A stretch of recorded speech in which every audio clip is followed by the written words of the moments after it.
নমস্কার বন্ধুরা, দ্য বংস রসুই ঘরে সবাইকে স্বাগত। আজকে শেয়ার করব একদম হোটেল বা রেস্টুরেন্ট স্টাইলে এগ চিকেন ফ্রায়েড রাইসের রেসিপিটা। আজকে আমি এই ফ্রায়েড রাইস 1.5 কেজি চালে করব। একটু বেশি পরিমাণে একদম পারফেক্টভাবে কিভাবে বাড়িতেই বানাবেন ফ্রায়েড রাইস, সেই সমস্ত রকম টিপস অ্যান্ড ট্রিক্স আজকের ভিডিওটাতে থাকছে। আসুন দেখে নেওয়া যাক আজকের ভিডিওটা। এগ চিকেন ফ্রায়েড রাইস বানানোর জন্য একটা বড় পাত্রের মধ্যে নিয়ে নিচ্ছি 1.5 কেজি বাসমতি চাল। এখানে আমি 7 কাপ বাসমতি চাল নিয়েছি। ফ্রায়েড রাইস বাসমতি চালেই কিন্তু বেশি ভালো হয়। এবার এই চালটা আমি বেশ কয়েকবার জল বদলে বদলে ভালো করে ধুয়ে নেব। ফ্রায়েড রাইস একদম ঝরঝরে বানানোর জন্য চাল বেশ কয়েকবার জল বদলে বদলে ধুয়ে নেওয়া কিন্তু অত্যন্ত জরুরি। চালের মধ্যে একটা মাড় থাকে, সেই স্ট্রাচ বা মাড়টা যতক্ষণ না যাচ্ছে ততক্ষণ পর্যন্ত চালটা ধুতে হবে। যতক্ষণ না পর্যন্ত জল পরিষ্কার হবে চাল ধুয়ে নিতে হবে।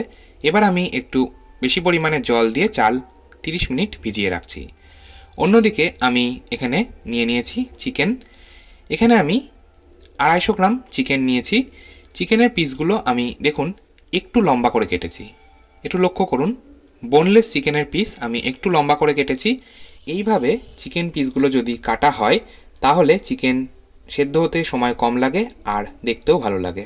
দিয়ে দিচ্ছি 2 চা চামচ জিঞ্জার গার্লিক পেস্ট বা আদা রসুন বাটা। দিয়ে দিচ্ছি ডার্ক সয়া সস। এটা আমি 1 চা চামচ দিলাম। ডার্ক সয়া সস না থাকলে লাইট সয়া সস দিতে পারেন। আর দিয়ে দিচ্ছি 1 চা চামচ ভিনিগার। ভিনিগারের পরিবর্তে পাতিলেবুর রস ব্যবহার করতে পারেন। এবার দিচ্ছি কাশ্মীরি লাল লঙ্কার গুঁড়ো 1 চা চামচ। এতে কিন্তু ঝাল হবে না, তবে রঙটা ভীষণ ভালো হয়, এই জন্যই দেওয়া। এবার দিয়ে দেব গোলমরিচ গুঁড়ো। এটা আমি 1/2 চা চামচ দিয়ে দিলাম। আর দিয়ে দিচ্ছি কর্নফ্লাওয়ার বা কর্নস্টার্চ। এটা আমি 2 চা চামচ দিলাম। যদি কর্নফ্লাওয়ার না থাকে অসুবিধে নেই, অ্যারারুট পাউডার ব্যবহার করতে পারেন। এবার হাত দিয়ে এই সমস্ত কিছু ভালো করে চিকেন পিসগুলোর সাথে মিশিয়ে নিচ্ছি আর এইভাবেই 10 থেকে 15 মিনিট রেখে দেব। অন্যদিকে আমি আজকে এই ভাত হাঁড়ির মধ্যে করব, তার জন্য হাঁড়ির মধ্যে বেশ অনেকটা পরিমাণ জল দিয়ে দিয়েছি। আর দিয়ে দিচ্ছি লবণ। লবণটা আমি দিয়ে দিলাম 3 চা চামচ। লবণটা একটু বেশি পরিমাণে দিলেও অসুবিধা নেই, চাল ততটাই লবণ অ্যাবজর্ব করবে যতটা প্রয়োজন। আর দিয়ে দিচ্ছি 1 টেবিল চামচ রিফাইন্ড অয়েল। এইভাবে যদি ভাত করার আগে জলের মধ্যে তেল দেওয়া হয় তাহলে ভাতগুলো একদম ঝরঝরে তৈরি হয়। আর দিয়ে দিচ্ছি একটা ছোট পাতিলেবুর রস। সম্পূর্ণ পাতিলেবুর রসটাই দিচ্ছি। পাতিলেবুর রস দিলে ভাতের কালারটা একদম সাদা ধবধবে হবে। এবার আমি জলটা গরম হওয়ার জন্য অপেক্ষা করলাম। জল গরম হয়ে গেছে। এবার দিয়ে দিচ্ছি আগে থেকে ভিজিয়ে রাখা চাল। গ্যাসের ফ্লেম হাই রেখে এই ভাতটা তৈরি করব। এই ভাত তৈরি হতে কিন্তু খুব বেশি সময় লাগে না, কারণ চালটা অনেকটা সময় ভেজানো থাকে। আর এই ভাতটা 100% কুক করার কিন্তু প্রয়োজন নেই। ফ্রায়েড রাইসের জন্য রাইসটা 75% কুক করতে হবে। দেখুন আমার 75% কুক করা হয়ে গেছে। আমি ভাতের ফ্যান বা মাড়টা সম্পূর্ণ ঝরিয়ে নেব। দেখুন ভাতের ফ্যান বা মাড় ঝরিয়ে নেওয়ার পর আমি ভাতটা 3টে আলাদা থালায় ভাগ করে নিয়েছি।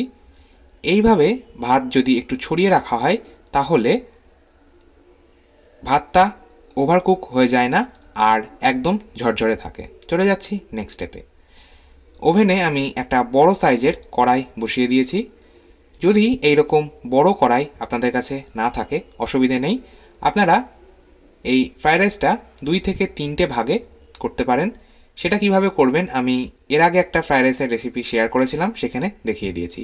চাইলে আপনারা চেক করে নিতে পারেন, আমি লিঙ্কটা ডেসক্রিপশন বক্সে অবশ্যই দিয়ে দেবো। এবার আমি এই কড়াইয়ের মধ্যে দিয়ে দিচ্ছি রিফাইন্ড অয়েল। আমি 3 টেবিল চামচ রিফাইন্ড অয়েল দিয়ে দিলাম। এবার তেলটা পুরো কড়াইয়ে ভালো করে ছড়িয়ে দিচ্ছি আর একদম হাই ফ্লেমে তেলটা গরম করে নেব। তেল গরম হয়ে গেছে। এইবার আমি দিয়ে দিচ্ছি আগে থেকে ম্যারিনেট করে রাখা চিকেন। চিকেন পিসগুলো দেওয়ার পরও আমি এটা ফ্রাই করব।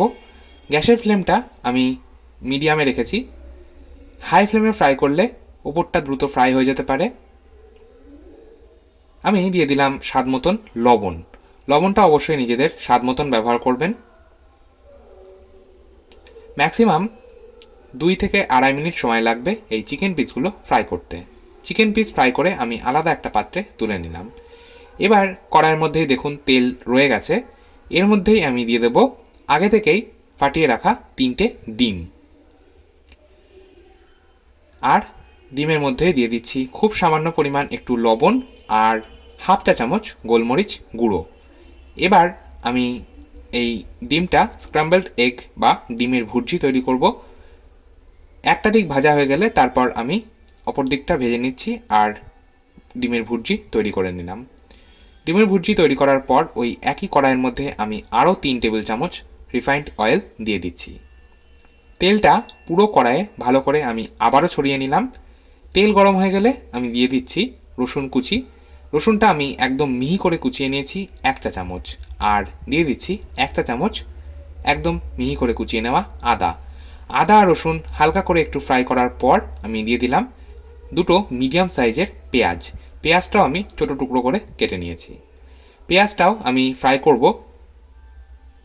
40 থেকে 45 সেকেন্ড সময় লাগবে এই পেঁয়াজটা ফ্রাই করতে। দিয়ে দিচ্ছি এরপর বিনস। বিনসটা আমি একদম ছোট করে কুচিয়ে নিয়েছি। আর দিয়ে দিচ্ছি গাজর। গাজরটাও আমি মিডিয়াম সাইজের 2টো গাজর কিউব করে কেটে নিয়েছি। আচ্ছা, সবজির পরিমাণগুলো কিন্তু অবশ্যই আপনারা আপনাদের ইচ্ছে মতন নিতে পারেন। আর দিয়ে দিলাম মটরশুঁটি বা কড়াইশুঁটি। এটাও আমি ছোটো চায়ের কাপের 1 কাপ নিয়েছি। এই 3টে সবজি ফ্রাই হতে একটু সময় বেশি লাগে, সেই জন্য এই 3টে সবজি আমি আগে দিয়ে দিলাম। খুব সামান্য পরিমাণ একটু লবণ দিয়ে দিলাম। এবার এই সবজিগুলো ফ্রাই করব। ম্যাক্সিমাম 40 থেকে 50 সেকেন্ড সময় লাগবে। আর দিয়ে দিচ্ছি হাফ চা চামচ গোলমরিচ গুঁড়ো। আর দিয়ে দিচ্ছি হাফ চা চামচ ডার্ক সয়া সস। আর দিয়ে দিলাম ভিনিগার। এটা আমি হাফ চা চামচ দিয়ে দিলাম। এবার এই সমস্ত সবজি 40 থেকে 45 সেকেন্ড একদম হাই ফ্লেমে ফ্রাই করব। যে কোনো চাইনিজ রান্নায় হাই ফ্লেমে করা হয়।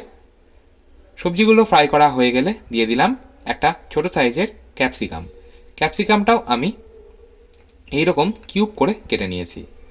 আর দিয়ে দিচ্ছি 4টে কাঁচা লঙ্কা। কাঁচা লঙ্কাগুলো একটু লম্বা করে ছোট করে কুচিয়ে নিয়েছি। এবার এই সমস্ত কিছু আমি আরও 40 থেকে 45 সেকেন্ড ফ্রাই করব। ক্যাপসিকাম দেওয়ার পর আর খুব বেশি সময় ফ্রাই করার কিন্তু কোনোই প্রয়োজন নেই, কারণ ক্যাপসিকাম খুব দ্রুত সফট হয়ে যায়। এরপর আমি দিয়ে দিলাম আগে থেকেই তৈরি করে রাখা রাইস আর চিকেন আর স্ক্রাম্বল এগ। সমস্ত কিছু দেওয়ার পর গ্যাসের ফ্লেমটা আমি হাই রেখেই সমস্ত কিছু খুব ভালো ফ্রাই করে নেব। যে কোনো চাইনিজ রান্নায় একদম হাই ফ্লেমে করা হয়। রাইসটা 75% আমি কুক করেছিলাম, এবার বাকিটা ফ্রাই করতে হবে। দিয়ে দিলাম 1 টেবিল চামচ বাটার। আর দিয়ে দিচ্ছি 1 চা চামচ গোলমরিচ গুঁড়ো। এতে কিন্তু আলাদা করে কোনো মশলার ব্যবহার করার একেবারেই প্রয়োজন নেই। খুব সামান্য একটু লবণ দিচ্ছি। লবণটা এই সময় স্বাদ মতন ব্যবহার করবেন। আর দিয়ে দিচ্ছি 2 চা চামচ চিনি। চিনি দিলে স্বাদটা ব্যালেন্স হয়, এই জন্যই দেওয়া। যদি দিতে অপছন্দ হয় তাহলে স্কিপ করতে পারেন। আর এই রাইসে একটু বাটার ব্যবহার করা হলে স্বাদটা ভালো হয়। তৈরি হয়ে গেল এগ চিকেন ফ্রায়েড রাইস। আপনারাও বাড়িতে এইভাবে ট্রাই করে দেখতে পারেন। আজকের মতো এই পর্যন্তই। ধন্যবাদ।